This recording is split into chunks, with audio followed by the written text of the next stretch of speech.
নমস্কার বন্ধুরা, নাগ ব্লগ এবং রান্নাতে তোমাদের সবাইকে স্বাগত। আজ আমি নিয়ে চলে এসেছি ফুলকো ফুলকো একদম গরম গরম রুটি আর নিরামিষ পনিরের তরকারি।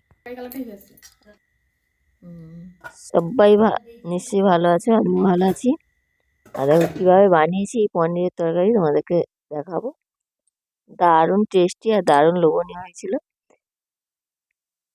প্রথমেই নিয়েছি 200 গ্রাম পনির, আর পনিরটাকে ভালো করে পিস পিস করে ছোটো ছোটো করে কেটে নেব।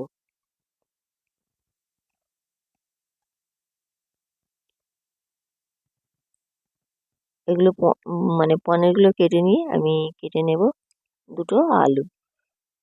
আর পনিরগুলো কাটা হয়ে গেল, আর আলুটাও আমি কেটে নিয়েছি। আর এদিকে দেখো কড়াইতে তেল বসিয়েছি। তেলের মধ্যে প্রথমে আমি আলুগুলো দিয়ে একটু লবণ হলুদ দিয়ে ভেজে তুলে নেব। চ্যানেলে নতুন হলে বন্ধুরা সাবস্ক্রাইব করে নিও, পাশে থেকো। আর বেশি বেশি করে লাইক করো, শেয়ার করো। ভিডিও ভালো লাগলে কমেন্ট করতে ভুলো না। আলুগুলো দেখো ভাজা হয়ে গেছে, একদম হালকা করে ভেজে তুলে নিলাম। আর এদিকে কেটে রাখা পনিরগুলোও ভেজে নেব,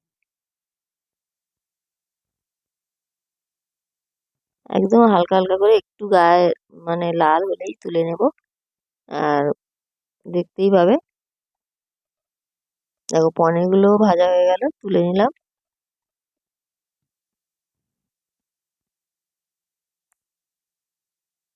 ওই তেলের মধ্যেই দেব 2টো শুকনো লঙ্কা আর 2টো তেজপাতা। শুকনো লঙ্কাটা একটু ভাজা ভাজা হলে দেবো একটু সামান্য আদা। আদাটা দিয়ে একটু নাড়িয়ে নিয়েই এটা মানে একটু ভাজা ভাজা হলে দিলাম সামান্য হলুদ, একদম সামান্য হলুদ দিলাম।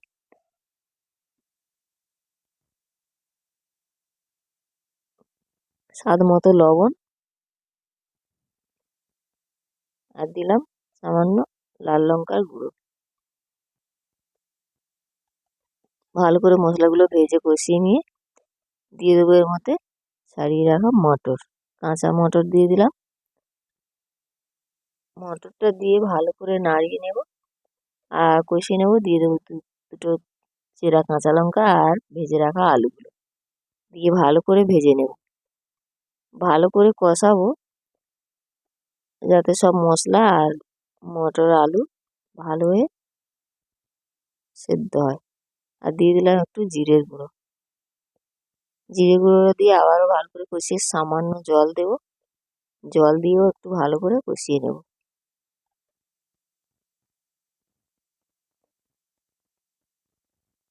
ভিডিও ভালো লাগলে লাইক কমেন্ট শেয়ার করতে ভুলো না বন্ধুরা। আর সবাই পাশে থেকো। দেখো সামান্য জল দিয়েও এটা ভালো করে কষিয়ে নিচ্ছি, যাতে এতে যা যা মশলা আছে ভালো এর মধ্যে লেগে যায়।